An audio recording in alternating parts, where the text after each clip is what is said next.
Hello दोस्तों, मैं हूं दिनेश। आप देख रहे हैं दिनेश चरपोटा यूट्यूब चैनल।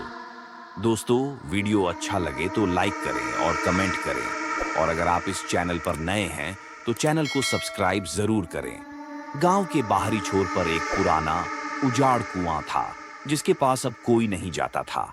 एक समय था जब वहां गांव की महिलाएं पानी भरने जाती थीं, लेकिन अब वहां डर और खौफ का साया था।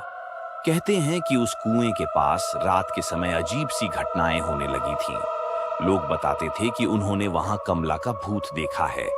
कमला इस गांव की ही थी। वह एक साधारण मेहनती औरत थी, लेकिन उसकी किस्मत ने कभी उसका साथ नहीं दिया। गरीबी और तंगी में उसने अपना जीवन गुजारा, और कहते हैं कि उसकी मौत भी उतनी ही रहस्यमयी थी।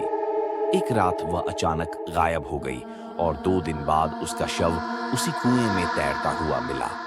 गांव वालों ने उसकी मौत को आत्महत्या मान लिया, लेकिन कुछ लोग कहते थे कि उसे मारा गया था। उसके पति ने उसकी हत्या कर दी थी, पर कभी कोई सबूत नहीं मिला। कमला की मौत के कुछ ही दिनों बाद कुएं के पास अजीब घटनाएं होने लगीं। कुछ लोगों ने रात के अंधेरे में एक साया देखा जो कमला की तरह दिखता था। किसी ने उसकी आवाज सुनी जो किसी अदृश्य शक्ति से मदद मांग रही थी।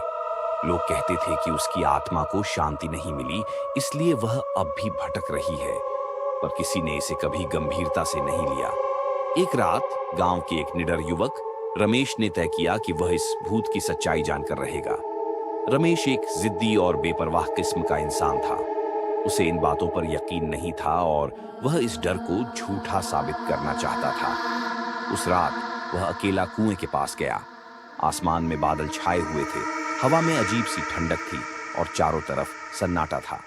रमेश ने कुएं के पास जाकर ऊंची आवाज में कहा, कमला, अगर तू सच में यहां है तो सामने आ। उसकी आवाज हवा में गूंज गई, लेकिन कोई जवाब नहीं आया।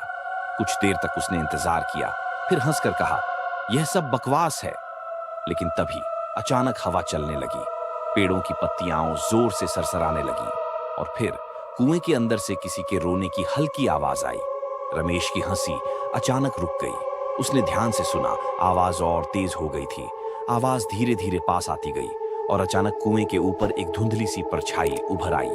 वह परछाई और कोई नहीं बल्कि कमला की थी। उसकी आंखें सूनी थीं, चेहरे पर दर्द और क्रोध था। रमेश के पैर जैसे जमीन से चिपक गए। उसकी सांसें तेज हो गईं, पर वह हिल भी नहीं सका।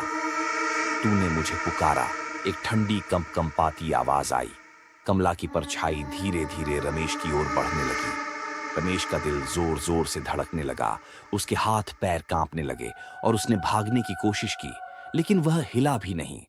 कमला का भूत अब उसके सामने था। उसकी साड़ी हवा में लहर रही थी, और उसकी आंखों से आंसू बह रहे थे। मुझे इंसाफ चाहिए, उसने गुस्से और दर्द भरी आवाज में कहा। रमेश का गला सूख गया। वह कुछ बोलने की कोशिश कर रहा था, लेकिन आवाज नहीं निकली।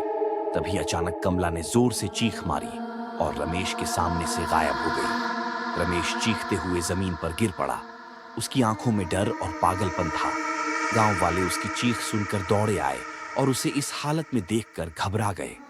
अगले दिन से रमेश की हालत और बिगड़ने लगी। वह बार बार कहता, कमला, कमला मुझसे इंसाफ मांग रही है, लेकिन कोई उसकी बात पर यकीन नहीं करता। कुछ दिनों बाद रमेश की हालत इतनी खराब हो गई कि उसे गांव छोड़कर जाना पड़ा। गांव में फिर यह चर्चा आम हो गई कि कमला का भूत अब भी कुएं के पास भटकता है। उसकी आत्मा को तब तक शांति नहीं मिलेगी जब तक उसे इंसाफ नहीं मिलेगा, और तब से कोई भी उस कुएं के पास जाने की हिम्मत नहीं करता